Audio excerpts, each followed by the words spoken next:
금요 심야 기도의 자리에 나오신 여러분 환영하고 축복합니다. 아프신 분들이 많은 것 같아요. 여러분 환절기에 감기 조심하시고, 이렇게 기온이 바뀔 때 제일 중요한 것은 몸이 긴장하지는 마시고, 이렇게 생각이나 영적으로 또 정신적으로 긴장하는 가운데 잘 보내야 합니다. 이럴 때 너무 긴장이 놓여지고 긴장이 풀리면 또 쉽게 몸이 약함이 올 수 있으니까 여러분 건강 조심하시기 바랍니다. 우리 신앙생활과 성경은 어떤 관계가 있느냐라고 묻는다면 여러분 뭐라고 대답하시겠습니다? 아주 이상한, 어떻게 보면 너무 어리석은 질문인 것 같아요. 왜냐하면 너무 단순하기 때문에 그렇습니다. 근데 신앙생활은 좀 단순한 것부터 짚어봐야 될 것 같아요. 신앙생활과 성경은 어떤 관계가 있는가? 다 아는 것이지만 여기에 대답하는 것이 아주 중요합니다. 저는 개인적으로 말씀 없이는 신앙생활 없다, 그렇게 생각합니다. 말씀 없는 신앙생활은 기독교가 아닙니다. 미신이죠. 말씀 없는 신앙생활은 신앙생활이 아니라 그냥 샤머니즘입니다. 미신입니다. 그런 말 많이 하잖아요. 기독교는 말씀의 종교라고. 저는 사실은 종교라는 말을 우리가 믿는 예수님에게 붙이고 싶지는 않습니다. 그러나 중요한 것은 우리가 말씀 없는 신앙생활은 우리하고는 상관이 없는, 교회에 나온다 할지라도 말씀 없는 신앙생활은 내가 가지고 있는 우상숭배의 마음을 가지고 기독교라는 옷을 입고 다닐지는 모르지만 진짜 신앙생활은 아니라는 생각이 들어요. 오늘 많은 사람들이 신앙생활하고는 있으나 정작 말씀과는 상관없이 신앙생활하는 사람들이 많이 있습니다. 말씀을 매일 묵상하고 다윗처럼 정말 이 말씀을 주야로 묵상하고 이 말씀에 대한 사모함을 가지고 그렇게 살아가는 사람이 있는가 하면, 말씀은 전혀 내 신앙생활에 요만큼도 들어올 틈도 주지 않고 자기의 생각과 이성과 자기의 판단으로 고집으로 살아가는 사람들이 우리 주위에 크리스찬이라는 이름으로 많이 있습니다. 성경은 우리 신앙과 생활의 절대적인 기준입니다. 어떻게 신앙생활을 해야 되는가? 성경대로 해야 합니다. 오늘 이러한 주제를 가지고 보편적인 주제이지만 한번 되짚어보는 시간을 가져서 여러분과 저에게 있어서 말씀이 얼마나 소중한 것인가를 다시 한번 생각해보고 상고해보는 시간 됐으면 좋겠습니다. 그냥 이 말씀을 준비하면서 다시 한번 드는 게, 이렇게 성경을 마음껏 읽을 수 있고, 이렇게 성경을 마음껏 들을 수 있고, 성경을 이렇게 마음껏 공부할 수 있다는 게 이게 얼마나 큰 행복인가, 여러분 그런 생각이 들었어요. 그냥 이 세상의 어떤 보화보다도 값진 것이 우리 손에 들려 있고, 사실은 무디 목사님은 전 그랬잖아요. 성경 들고서 이게 백지수표라고, 내 인생의 백지수표라고. 그 정도로 이 성경의 말씀이 우리에게 차지하는 비중이 큰데, 저는 어떻게 보면 이 성경이, 말씀이 우리 신앙생활의 전부라고 해도 과언이 아닙니다. 말씀 없는 기독교는 상상할 수가 없습니다. 그런데 저와 여러분에게 이 성경이 주어져 있는데, 여러분은 이 성경의 가치를 얼마나 느끼고 계시는지 잘 모르겠습니다. 여러분 다 성경을 소중하게 여기실 거예요. 성경책을 소중하게 여기라는 게 아니라 성경에 있는 말씀을 소중하게 여기라는 거예요. 너무 성경을 또 소중하게 여겨가지고 이것을 모셔두는 분이 계시면 안 됩니다. 여러분, 그렇다면 성경이 우리에게 주는 유익은 어떤 유익인가? 첫째, 왜 우리가 성경을 우리 신앙생활에서 놓을 수 없는가? 첫째는 말씀은 영적인 영혼의 양식이기 때문에 그렇습니다. 오늘 여러분이 읽으신 본문 말씀은 너무 유명한 구절입니다. 그렇죠? 사실은 예수님께서 마태복음에서 인용하시지만 이미 신명기 8장에 있는 말씀을 인용하시는 거예요. 사람이 떡으로만 사는 것이 아니라 하나님의 입에서 나오는 모든 말씀으로 사는 존재. 사람은 떡으로 사는 존재가 아닙니다. 만약에 우리가 이 세상에 먹는 양식으로 떡으로 사는 존재면 뭐 돼지나 우리나 뭐 다를 게 뭐가 있겠어요. 우리는 영적인 존재입니다. 영적인 존재에게 있어서는 떡만 가지고는 살 수 없어요. 뭐가 필요하냐면 이 영혼의 양식이 필요한데 그게 말씀입니다. 우리의 육체가 양식을 먹어야 하듯이 우리 영혼이 양식을 먹어야 하는데 그것이 하나님의 말씀이죠. 우리가 신앙생활 한다고 말하는데 신앙생활 한다고 말하는 것은 교회 출석한다는 뜻이 아닙니다. 신앙생활 한다고 말하는 것은 교회 왔다 갔다 한다거나 교회에 등록했다는 뜻이 아닙니다. 신앙생활은 말씀 생활을 시작했다는 거예요. 말씀이 시작됐다는 거예요. 여러분 성경 한 구절 보시죠. 로마서 10장 17절 우리 같이 읽겠습니다. 시작. 그러므로 믿음은 들음에서 나며 들음은 그리스도의 말씀으로 말미암았느니라. 아멘. 믿음이라는 것은 어떻게 생기는가? 듣는 것에서부터 시작된답니다. 뭘 듣는 것에서부터 시작이 돼요? 말씀을 듣는 것에서부터 믿음은 시작이 되고 신앙생활은 시작이 되는 거예요.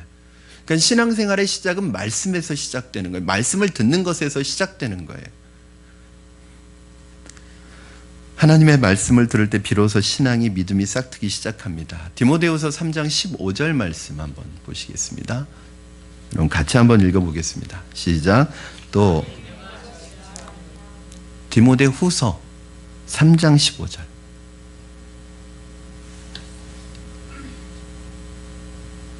디모데후서가 아니잖아요. 제가 읽어드릴게요. 또 어려서부터 성경을 알았나니 성경은 능히 너로 하여금 그리스도 예수 안에 있는 믿음으로 말미암아 구원에 이르는 지혜가 있게 하느니라. 아멘. 여러분 성경은 어떤 책이에요? 구원에 이르는 지혜가 있게 하는 책입니다. 다른 말로 하자면 성경에서만 구원에 이르는 지혜가 발견될 수 있습니다. 이 세상에 많은 책들이 있고 지금도 수많은 책이 나오고 있지만 구원에 이르는 지혜를 얻게 하는 책은 오직 성경 외에는 없습니다. 지식과 교양을 쌓을 수 있는 책은 많이 있습니다. 간접 경험할 수 있는 책은 많이 있습니다.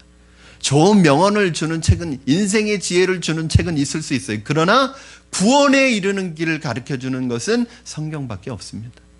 그래서 신앙생활은 말씀생활이에요. 그러므로 신앙생활 시작점에서부터 말씀 없이 신앙생활이 되어지지 않습니다. 아기가 태어났습니다. 이 어린 아기가 자라기 위해서 어떻게 해야 됩니까? 젖을 먹어야 합니다. 건강해지기 위해서 어떻게 해야 됩니까? 양식을 먹어야 합니다. 여러분 먹지 않으면 자랄 수 없고 먹지 않으면 건강해질 수 없습니다. 우리의 영혼도 마찬가지죠. 말씀을 가리켜 신령한 젖이라고 베드로전서 2장 2절에서 말씀하고 있는데 그 정도로 하나님의 말씀은 신령한 젖입니다. 그것을 먹어야 내 영이 삽니다. 그거 먹어야 내가 건강해집니다. 그거 먹어야지 성장하고 자랄 수 있어요. 먹지 않으면 건강 잃어버리게 됩니다. 먹지 않으면 영양실조 걸리게 됩니다. 먹지 않으면 죽음에 이르게 됩니다. 이제 세상을 떠나기 전에 계신 분들 보이는 현상이 일반적인 현상이 있는데 우리가 가장 일반적인 현상은 뭐냐면 곡기를 끊는다고 그렇게 얘기합니다. 여러분 곡기를 끊으면 세상 떠날 날이 얼마 안 남으신 거예요. 그러나 잘 드시면요 오래 사십니다. 여러분 우리 몸도 그래요. 그러나 우리의 영혼은 더 예민하고 더 민감합니다. 미국에서 가장 크게 부흥하고 있는 성장하는 교회 중에 하나인 윌로우크릭 교회라는 이 교회가 담임 목사님이 빌 하이벨스 목사님이신데 이분이 전 세계 이 교회가 유명한 교회죠. 전 세계에서 이 교회를 배우려고 이 교회 그 투어를 합니다. 그 교회 프로그램과 그 목회 프로그램과 그 교회에서 하는 그 사역들을 배우려고 전 세계에서 몰려드는 교회예요. 단순히 크기만 큰 것이 아니라 그런 다양한 프로그램들을 가지고 특히 윌로우크릭 교회의 장점 아주 탁월한 것은 뭐냐면 새신자, 구도자 예배에 아주 강한, 그래서 새신자들이 많이 오는 교회입니다. 그런데 어느 날 이 빌 하이벨스 목사님이 자신의 지난 목회를 내가 지금 바로 목회하고 있나 해서 교회를 컨설팅을 했어요. 교회 모든 사역과 모든 부서를 컨설팅을 했는데, 그리고 보고서를 냈습니다. 그게 몇 년 전에 나왔던 거예요. 그런데 그 보고서에서 이 빌 하이벨스 목사님이 그 발표한 내용 중에서 뭐라고 하냐면, 그 한마디는 뭐냐면, 그 보고서의 결론은 지난 나의 32년간의 목회는 실패였다라고 이렇게 결론을 내립니다. 그래서 굉장히 충격을 받았습니다. 왜냐하면 성장하고 지금도 성장하고 있는 모든 사람들이 부러워하는 그 교회예요. 그 큰 교회이기 때문에 충격이었고, 또 하나는 그 큰 교회 목사님인데 자기 목회를 실패했다라고 정직하게 겸손하게 얘기할 수 있는 거에 또 제가 충격을 받았습니다. 이 말을 들어보니까 빌 하이벨스 목사님이 그렇게 말하는 이유는 여러 가지 기술을 하고 있는데, 그 중에 하나가 자기가 자신이 그동안 교인들이 필요한 것이 아니라 교인들이 요구하는 것을 들어주었다는 거예요. 이 목회자의 고민입니다. 교인들이 요구하는 것에 발맞추어 갈 것이냐, 아니면 교인들이 정말 영적인 필요를 채워줄 것이냐, 이게 목회자들의 고민이거든요. 당장 교인들의 요구에 발맞추어주고 교인들의 요구를 들어주는 목회를 하면 당장은 편합니다. 그런데 건강한 교회가 되기는 어려워요. 왜요? 교인들의 요구사항이 다 같지는 않거든. 그리고 여러분, 우리 푸른나무교회 성도님들은 안 그러시겠지만, 이 교인들 중에는 성숙하지 않은 교인들은 편하려고 하거든요. 안주하려고 하거든요. 편한 대로, 즐거운 대로 만약에 그 요구를 다 들어주자면 건강한 목회를 할 수가 없습니다. 성경이 말하는 그것을 갖고 때로는 원치 않는다 할지라도, 때로는 싫어한다고 할지라도, 때로는 안 따라온다 할지라도 교인들의 진정한 영적인 필요가 무엇인지 알고 채워주는 것, 이게 목회자의 마음입니다. 우리 부모님들도 그러시잖아요. 아이들이 요구하는 거 다 들어주시지 않잖아요. 왜냐하면 아이들이 요구하는 게 때로는 필요한 것도 있지만 때로는 욕심에서 구하는 것들이 있어요. 만약에 그 욕심에서 구하는 것을 만약에 다 들어준다, 아이 망치는 거죠. 부모의 역할은 뭐냐면 아이가 요구하는 것을 주는 게 아니라 이 아이에게 정말 필요한 것을 채워주는 것이 부모가 해야 되는 일이지 않습니까? 그 부분에서 자기가 실패했다는 거예요. 그리고 또 하나는, 그분은 많은 목회 프로그램을 가지고 있었는, 별의별 프로그램들이 다 있는데 수많은 프로그램을 가지고 지금까지 사용해 왔지만, 그러나 그 프로그램들 때문에 정작 중요한 말씀과 기도 같은 영성을 소홀히 했다는 거예요. 굉장히 교회가 세련됐습니다. 굉장히 스마트함, 굉장히 현대인들이 매력을 느끼는 교회예요. 그런데 뭐가 없냐면 깊이가 없는 거예요. 여러분, 이 윌로우크릭 교회의 장점이 뭐냐면 새신자, 그러니까 새신자의 장점이 있다고 그랬잖아요. 구도자 예배를 처음 시작한 교회니까. 그런데 그래서 새신자가 많이 오긴 하는데 모든 프로그램이 다 새신자에 맞춰 있다 보니까 주일 설교도 다 새신자에 맞춰져 있어요. 그러면 여러분, 주일 설교의 메시지가 새신자에 맞춰져 있어요? 그러면 새신자가 듣기는 좋아요. 초신자가 듣기에는 좋아요. 그런데 그 교회에서 오랫동안 리더의 역할을 하고 점점 깊은 곳을 원하는, 우리 지난주에 구약성경대학 하는데 그 차경순 성도님이 저는 이제 새신자인가요 헌신자인가요 그러더라고요. 이 새신자 지났다고 이제 헌신자 돼야 된다. 이 헌신자들은 갈급한 거예요. 왜냐하면 말씀의 수준이 늘 새신자에게, 초신자에게 맞춰져 있다 보니까 마치 우유만 계속 먹이는, 그냥 우유만 먹다 보니까 질린 거예요. 밥이 먹고 싶은 거예요. 그것이 이제 자신의 목회의 실패라고 하는 이유입니다.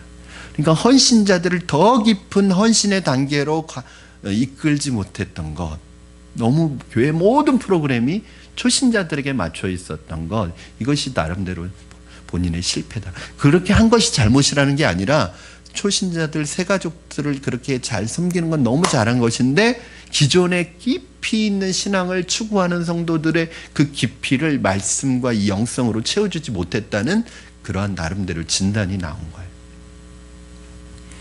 우리가 신앙생활하면서 교회 생활하면서 많은 일들이 있습니다. 여러분 봉사활동도 있고 프로그램들도 많습니다. 이거 다 중요합니다. 그러나 말씀과 기도가 신앙의 기본입니다. 말씀과 기도가 있어야 합니다. 더 중요한 것입니다. 그것 없이는 우리는 건강한 신앙인이 될 수 없습니다. 그것이 이루어지지 않으면 건강한 교회가 될 수 없습니다. 오늘 우리 자신에게 한번 물어봅시다. 내 믿음, 내 신앙은 지금 건강한가? 내 신앙은 지금 잘 자라고 있는가? 혹시 멈추어 있는가? 여러분 교회에 출석 오래 했다고 신앙이 저절로 자라는 것은 아닙니다. 우리 신앙의 증거는 말씀입니다. 내가 말씀대로 살아가고 있느냐. 교회에서 말씀을 배우는 거 굉장히 중요하지만 두 가지가 같이 가야 됩니다. 여러분 말씀을 배우면 그 말씀을 가지고 살아가야 합니다. 여러분 훈련을 받으면 그 훈련을 가지고 살아가야 합니다. 저는 이제 조금 걱정되고 좀 늘 두려움 기도하는 부분이 뭐냐 하면 우리 교회는 교회이지 학교는 아닙니다. 그렇죠? 우리 교회는 배우기 위해서 오는 교회가 아니에요. 그러면 배우고 훈련한 분들이 그것을 계속 배워가는 것도 중요한데 배운 것을 가르치고 그 말씀대로 살아가는 것도 굉장히 중요해요. 네, 우리 양재 집사님 자리 옮기셔야 되겠네요. 아니에요 집사님. 네, 아니 아까 옮겼거든요. 근데 집사님 우리 또 정수정 집사님 옆에 앉으시고 싶으니까 양 집사님이 옮기셔야 되는데 또 옮겨주셨어요. 감사합니다. 여러분 배운 말씀을 나도 배워야 되지만 자꾸 가르치세요. 여러분 배운 거 저는 제가 지금도 제자훈련 목회를 하는 것에 가장 큰 행복은 뭐냐면요. 제가 배우는 것도 필요하지만 배울 때보다 가르칠 때가 훨씬 많이 배워요. 그러니까 정말 배우고 싶으면 가르치세요.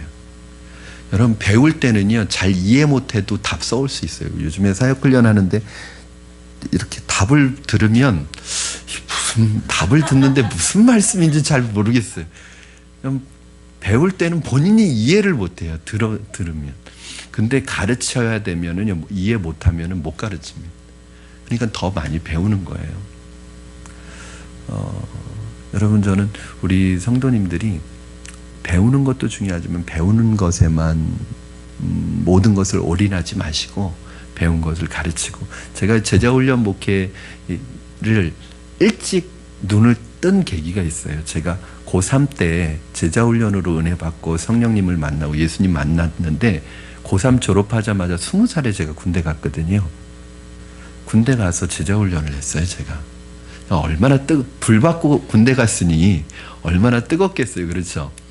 그러니까 오는 쫄병들 다 제자훈련 시키고 싶어서 막 너무 죽겠는 거예요. 그래서 저는 여러분 주특기가 사진병이었거든요.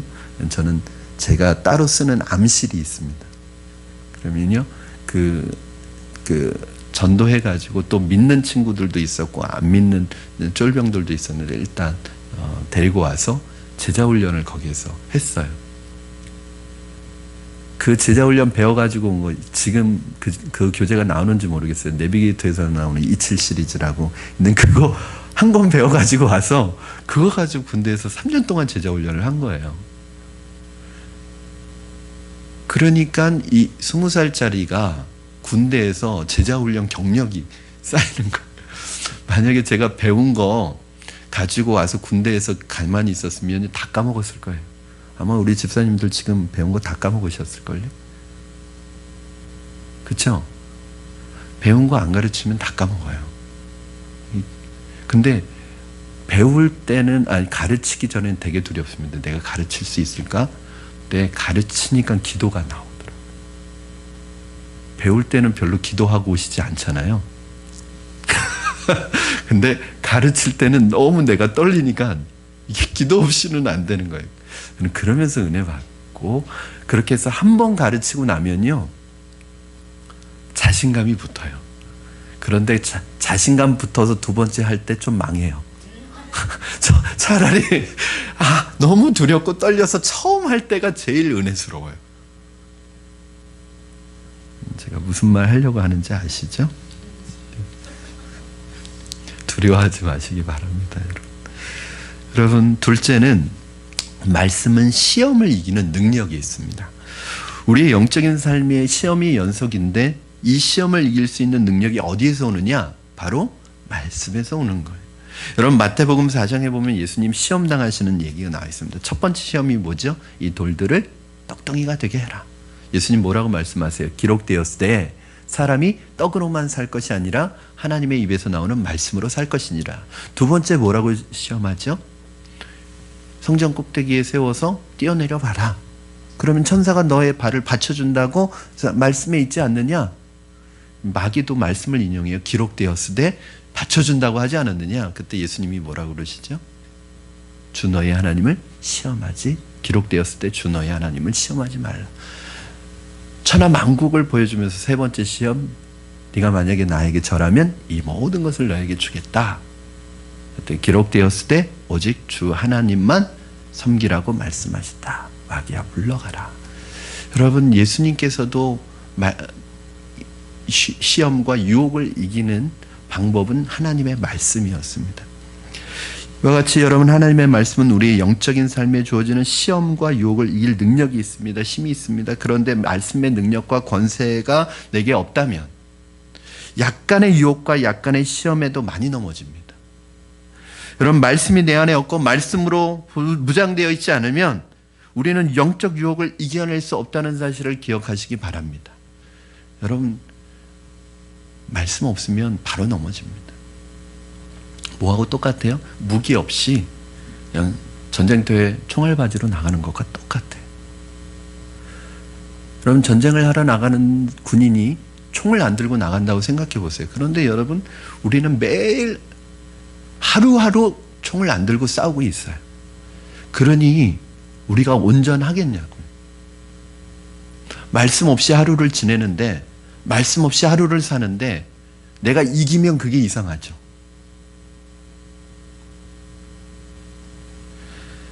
에베소서 6장 12절에서 17절 말씀에는 군인의 영적 무장에 대해서, 영적 전쟁에 필요한 군인의 완전 군장에 대해서 나오는데 그 중에서 유일한 공격용 무기는 말씀입니다. 성령의 말씀 하나입니다. 여러분, 어떻게 내가 말씀으로 무장될 수 있습니까? 말씀을 어떻게 공격용 무기로 사용할 수 있습니까? 말씀을 새기는 거죠. 여러분, 말씀을 암송하는 것처럼 큰 유익은 없습니다. 우리 믿음의 선배들, 수백 년, 수천 년 역사 속에서 믿음의 선배들이 가장 추천하는 경건의 훈련이 뭐냐면 암송이에요. 암송. 심지어는 예수님께서도 말씀을 인용하실 때 암송하셔서 말씀을 인용하시잖아요. 여러분, 만약에 여러분이 정말 말씀을 묵상하는 가운데 내게 주셨던 살아있는 말, 그냥 기독교 서점 가서 이 암송 카드 거기에 있는 말씀이 아니라 순간순간 날마다의 삶 속에서 내게 주셨던 의미 있는 말씀들 한 109절만 암송하신다면 여러분의 인생은 말씀으로 무장된 인생이 될 거예요. 지금 우리 로마서 8장을 전체를 암송하고 있는데 그냥 신음소리가 나죠. 거의 죽겠다고 그러시죠. 죽어야죠. 여러분, 말씀 읽다가 죽으면 참 감사할 것 같아. 네. 얼마나 명예롭습니까? 말씀 읽다가 다른 거 하다 죽는 것보다 훨씬 죽을 일은 없습니다. 내 자아가 죽죠. 여러분, 이 암송한 말씀을 힘들고 어려울 때 저는 소망이 있어요. 로마서 8장 1절부터 39절까지 외워서 정말 내 육적으로 영적으로 다운되고 힘들 때 이 로마서 8장의 말씀을 계속 묵상하면 여러분, 제가 보장합니다. 살아납니다. 그냥 살아납니다. 왜 힘든지 아세요, 여러분? 왜 이렇게 지치는지 아세요? 왜 이렇게 낙심이 되는지 아세요? 왜 이렇게 다운이 되는지 아세요? 간단하잖아요. 우리는 증상만 얘기하면 안 돼요. 진단을 해야 되고 처방을 해야 돼요. 제가 여러분에게 좋은 약을 드릴게요. 신약, 구약. 여러분, 말씀이 없는데 어떻게 일어나요? 말씀이 없는데 어떻게 기도해요? 여러분 자세히 생각해 보세요. 왜 이렇게 낙심이 되고 다운이 되고 지치고 힘들어요? 그 순간에 말씀이 떠올라야 되잖아요. 그 순간에 말씀이 나를 사로잡아야 되잖아요. 말씀이 나를 일으켜야 되잖아요. 문제는 생각나는 말씀이 없어요. 여러분 정상적이라면 그 순간에 말씀이 딱 생각나서 나를 일으켜야 합니다. 걱정이 내 마음에 딱 들어오면 아무것도 염려하지 말고 딱 말씀이 생각나서 딱 밀쳐야 됩니다. 그런데 말씀이 생각이 안 나요. 무장이 안 돼 있어요. 사랑하는 여러분, 제가 소망을 두고 기도하며 꿈꾸고 있는 것이 무엇인가 하면 우리 교회에 저와 같은 생각을 가진 말씀의 리더인 순장님들이 말씀으로 잘 훈련되고 말씀으로 무장되어서 단순히 말씀을 많이 알고 훈련 코스 거친 것으로 끝나는 것이 아니라 말씀으로 살아가는 말씀이 생활이 되는 말씀의 사람들과 동역하는 그런 교회가 되고 싶습니다. 여러분 저는 여러분이 정말 말씀으로 충만한 사람들이 되기를 바랍니다. 많이 알고 많이 배운 데서 그치는 것이 아니라 여러분의 삶에 말씀의 열매와 말씀의 능력이 나타나기를 주님의 이름으로 축원합니다.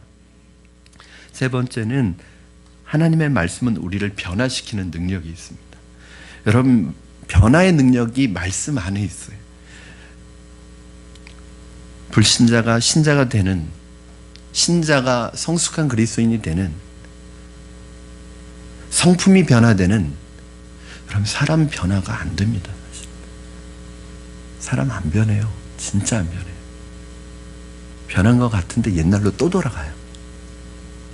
정말 진짜 안 변하는 것 중에 하나가 사람이에요. 그런데 사람을 변화시킬 수 있는 게 딱 하나 있습니다.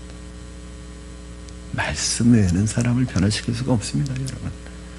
이 말씀이 그 사람 심령에 들어와서 그 사람의 심령을 딱 사로잡아야지, 그 말씀의 능력이 그 사람의 심령을 딱 사로잡아야지 변하는 거예요. 제가 신학을 10년 공부했거든요. 되게 신학 공부를 오래 한 거예요. 대학 4년, 목회학 석사 3년, 신학 석사 2년. 여러분 제가 그리고 또 학교를 제가 3군데를 다녔어요. 성결대, 웨스트민스터 신학대학원대학교, 또 총신대. 늘 다니면서 제 안에 어떠한 마음의 갈급함이 생겼냐면, 신학교를 다니는데 갈급함이 생겨요. 그거 뭐냐면 계속 배워서 뭐하지? 그런 생각이. 배운 걸 좀 써먹고 싶은 거예요. 배운 걸 좀, 제가 그 말씀을 연구하는 툴을 배웠잖아요. 방법을 배웠잖아요. 그런데 보니까 배우기는 해놓고 그걸 가지고 말씀을 연구할 시간은 없는 거예요. 늘 레포트 내느라고. 그렇게 한번 써보고 싶었어요. 지금 실컷 사용하고 있습니다. 여러분이 이 말씀은요, 배우기만 한다고 나를 변화시키는 건 아니에요. 듣기만 한다고 변화시키는 게 아니에요. 여러분 들은 거, 읽은 거, 배운 거를 여러분 걸로 완전히 만들어 버려야 되는데, 그게 뭐냐 하면 묵상하는 거예요. 묵상. 자꾸 여러분 묵상한 말씀을 가지고 자꾸 내 삶에 실천해 보는 거예요. 말씀대로 한번 살아보는 거예요. 히브리서 4장 12절 말씀 우리 같이 한번 읽겠습니다. 히브리서 4장 12절. 뒤 방송실에서 깜짝 놀랐을 것 같아요.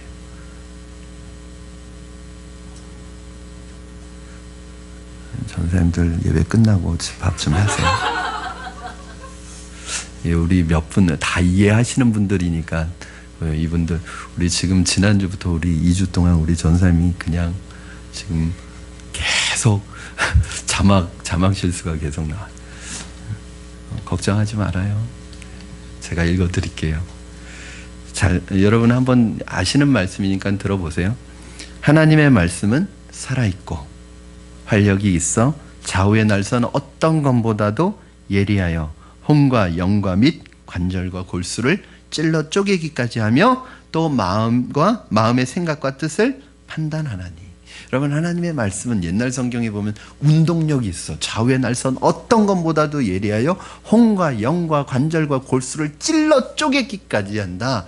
이 수술용 메스가 되는 거예요. 그래서 하나님의 말씀이 우리 안에 와서요, 우리의 죄로 인해서 곪고 썩어 문드러진 여러분 그것들을 도려내고 수술해버리는 이 암덩어리들을 도려내는 거예요. 그거 계속 두면 이 암세포가 퍼지니까 그거 도려내는 거예요. 이게 하나님의 말씀입니다. 여러분, 기독교 역사 가운데 수많은 사람들이 말씀의 능력 앞에 거꾸러지는 믿음으로 돌아서는 경우가 많았는데 그 중에 대표적인 사람이 누구냐 하면 여러분이 잘 아시는 바로 성 어거스틴입니다. 여러분, 기독교 역사 가운데 가장 위대한 성자 중에 성자, 성인 중에 성인 중에 한 사람이 누구냐면 성 어거스틴이에요. 그런데 여러분, 이 사람이 원래부터 거룩했느냐? 그렇지 않아요. 정반대의 삶을 이 사람은 방탕하였습니다. 벌써 10대 때 아이를 낳았으니까. 그리고 마니교라는 이단에 빠져가지고요, 그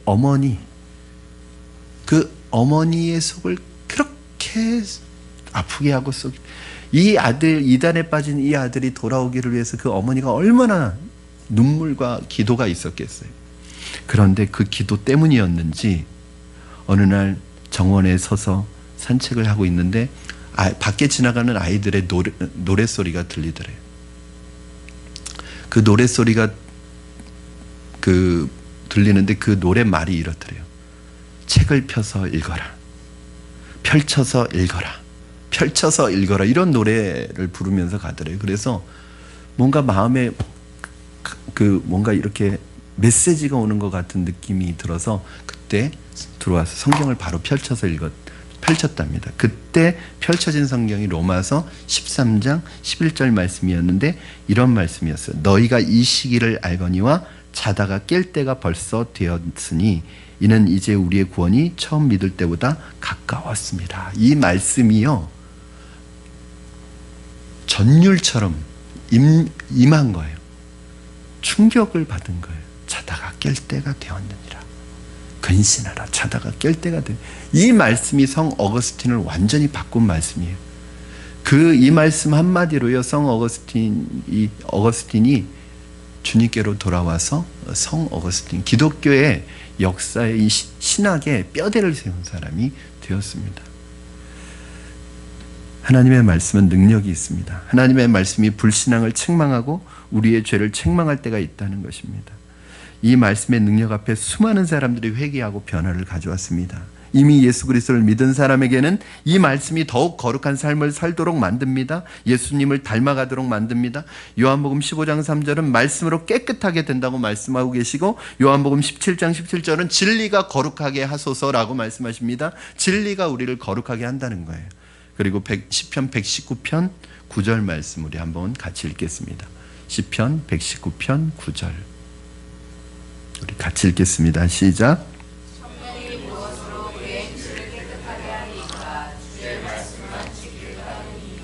아멘. 여러분, 하나님의 말씀이 우리에게 믿음을 줄 뿐만 아니라 죄에서 정결케 할 뿐만 아니라 더럽고 추악한 심성을 점점 더 거룩하게 만드는 변화의 능력으로 우리에게 임하게 된다는 거예요. 사랑하는 여러분, 영적인 변화, 말씀이 나를 사로잡아서 나를 변화시키는 이 영적인 변화가 저와 여러분에게 있기를 주님의 이름으로 축원합니다. 사실은 우리가 지난 시간에도 여러분, 신앙생활은 몸부림친다고 되는 게 아니잖아요. 내가 몸부림치면 칠수록 내 힘이 들어가면 들어갈수록 안 됩니다. 그럼 뭐든지 그래. 이거 영적인 것만 그런 게 아니라 노래를 부르는 사람도 잘 부르려고 힘이 들어가면 목소리가 안 나와요. 설교를 하는 저도 너무 잘하려고 와서 신경을 쓰면 몸에 힘이 들어가면 긴장이 돼가지고 설교가 잘 안 됩니다. 연주를 하는 피아니스트나 또 콩쿠르에 나오는 노래를 하는 학생들이나 가수들이나 다 마찬가지. 힘이 들어가면 야구 선수도 힘이 들어가면 안 돼요. 여러분, 영적인 것에도 내가 힘이 들어가면, 내가 잘하려고 힘이 들어가면 오히려 더 안 됩니다. 그러면 우리의 삶은 어떻게 해야 되냐면, 우리의 성품, 우리의 삶, 우리의 신앙은 자연스럽게 결과로 나와야 돼요. 그 방법이 뭐예요? 시편 1편 말씀에 복 있는 사람은 악인의 길을 쫓지 아니하고 죄인의 길에 서지 아니하고 오만한 자들의 자리에 앉지 아니하고 오직 여호와의 율법을 주야로 묵상하는 자로다. 이런 사람은 시냇가에 심은 나무가 시절을 쫓아 과실을 맺으며 그 잎사귀가 마르지 아니한 같으니 그가 하는 모든 일이 다 형통하리로다. 즉 시냇가에 딱 뿌리를 내린 그 풍성한 수분, 그 풍성한 물을 가지고 있으니까 그냥 자연스럽게 시절을 쫓아 과실을 맺고 잎사귀가 맺혀지는데, 만약에 물이 없으면 아마 시들시들할 거예요. 아무리 나무가 열매를 맺고 싶어도. 마찬가지로 우리가 해야 되는 건 뭐냐면, 여러분, 몸부림치면서 신앙생활하는 게 아니라 그냥 말씀에 딱 뿌리를 내리고 말씀이 주는 이 영적 자양분을 쫙 빨아들이면, 이러고만 있으면 여러분, 성품도 변하고 우리의 삶도 변하고 내 삶 전체가 염려와 근심 걱정은 없어지고, 그럼 내 염려와 근심 걱정이 나를 지배하는 이유는 말씀이 나를 지배하지 않기 때문에 그래요. 말씀을 주야로 묵상하는 자로. 여러분이 암송한 말씀, 여러분에게 들려줬던 말씀, 오늘 새벽에 주셨던 메시지가 하루 종일 내 마음과 생각 속에서 내 생각과 마음을 지배하고 있다고 생각해 보세요. 변하나 안 변하나.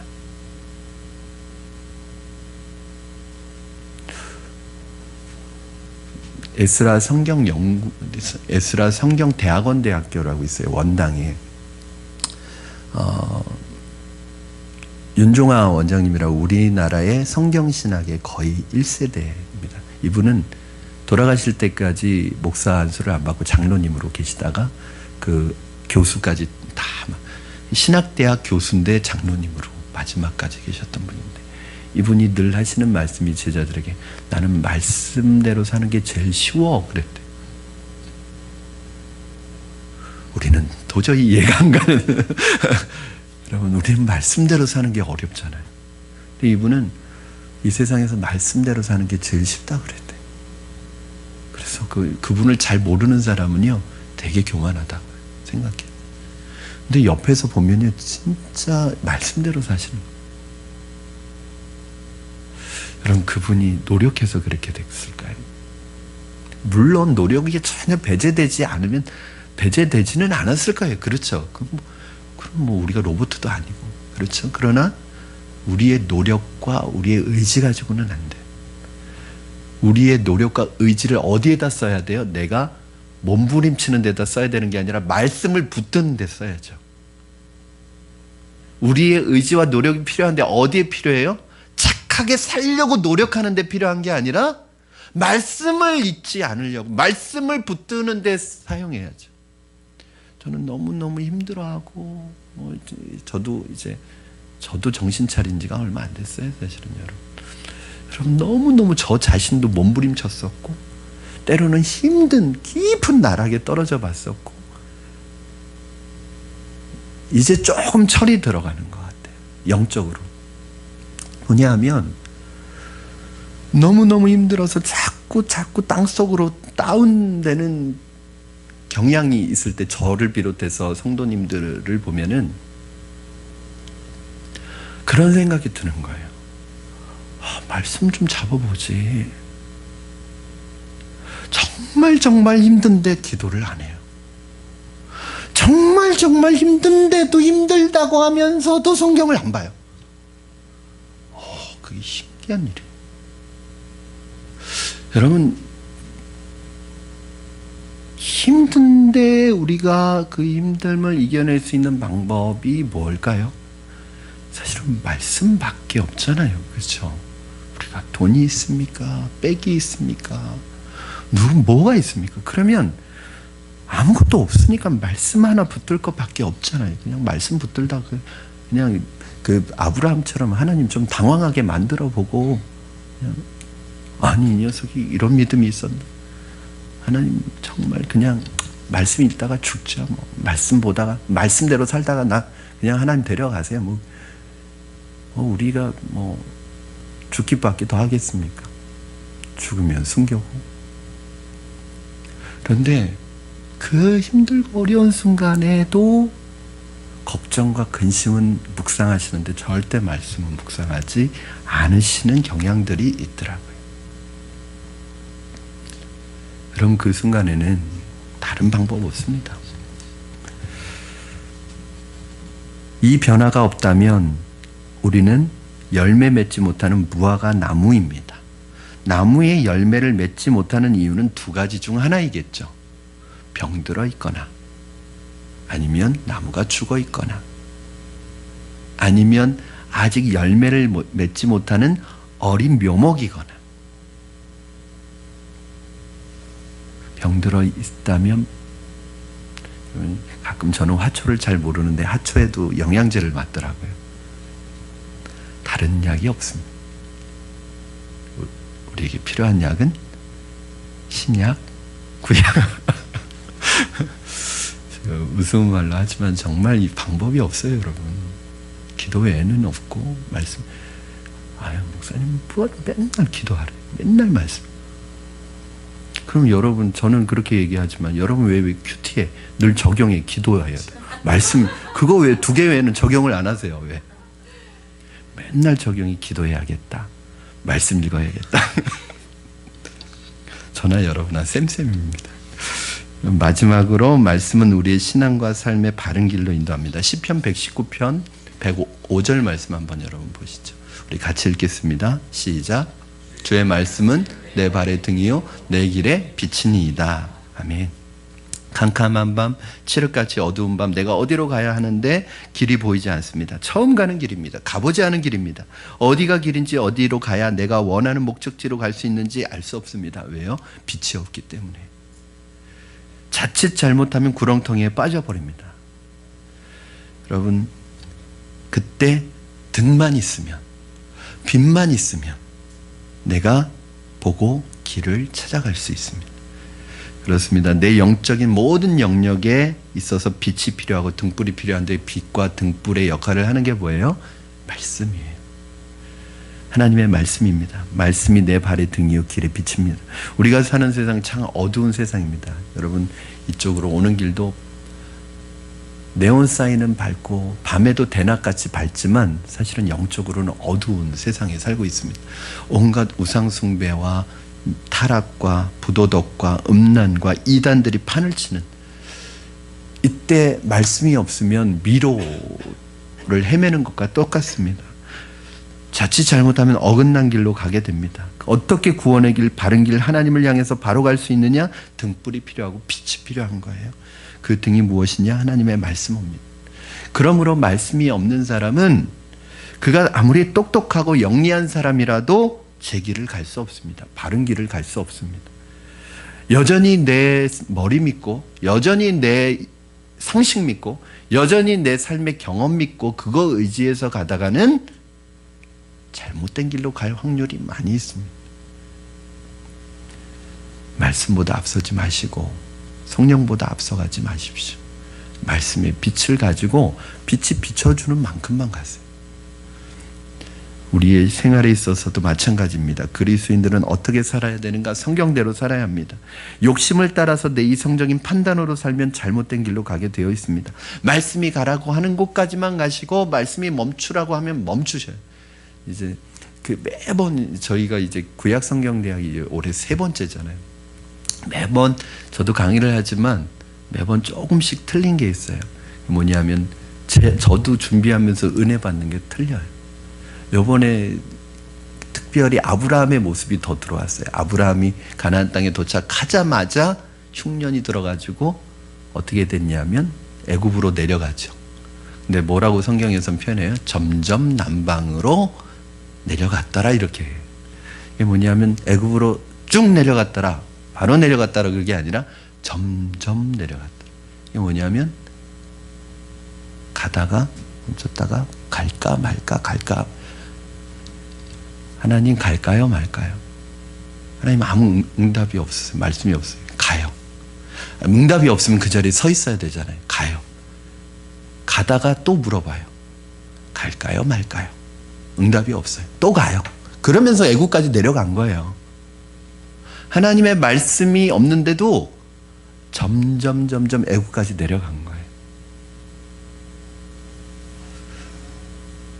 여러분, 하나님이 가라고 하면 가시고 멈추라고 하면 멈춰 계셔야 합니다. 제가 말씀드렸죠? 하나님의 말씀은 신호등과 같다. 여러분, 도로에서 특별히 새벽에 대형 사고가 많이 납니다. 저는 새벽 기도 차량 운행을 했기 때문에 새벽에 교통사고 나는 걸 많이 봤습니다. 왜 새벽에 교통사고 나냐면 차들이 없으니까 신호를 안 지켜요. 그러다가 이게 사고가 나면 대형 사고가 나요. 여러분, 파란불이 들어오면, 초록불이 들어오면 가야 되고요. 제가 파란불이라고 그랬다가 호진이한테 혼났어요. 그게 어떻게 파란색이냐. 초록불이 들어오면 가야 되고요. 빨간불이 들어오면 멈춰야 돼요. 도로에서 신호를 준수하지 않으면 우리의 목숨을 보장받을 수가 없어요. 생명을. 마찬가지로 여러분이 하나님의 말씀을 준수하지 않으면 여러분의 안전을 보장받을 수 없어요. 말씀이 가라 하면 가고 멈추라 하면 멈춰야 합니다. 하나님의 말씀의 지배를 받는 신앙, 하나님의 말씀의 인도를 받는 신앙이어야 합니다. 문제는 내 마음속에 말씀이 있느냐?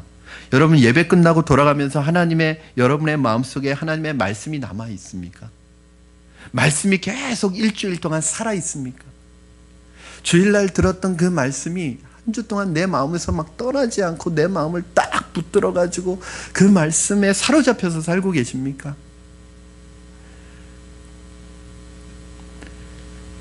개인적으로 그 말씀 가지고 묵상을 통해 주님과 교제하고 있습니까? 제가 한번 물어보고 싶습니다.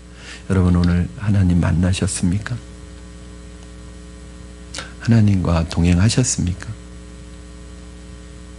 우리가 너무 바쁘게 살다 보면요, 하루에 식사기도 3번 하잖아요.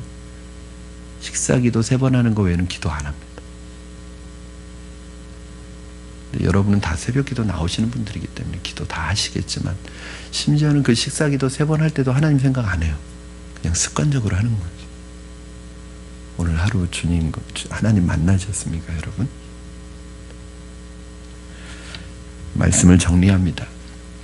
조지 뮬러 목사님이 이렇게 말했습니다. 성경을 읽을 때 첫째, 규칙적으로 읽어라. 둘째, 기도하면서 읽어라.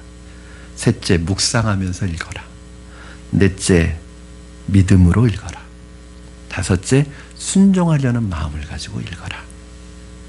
이게 말씀을 읽는 방법이에요.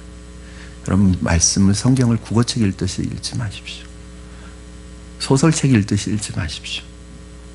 기도하면서 읽으시고 믿음으로 읽으시고 순종하려는 마음을 가지고 읽으신다면 주야로 묵상되어진 그 말씀이 저와 여러분의 삶을 붙들고 어떠한 가뭄과 홍수에도 우리를 지켜주시는 말씀이 될 줄로 믿습니다.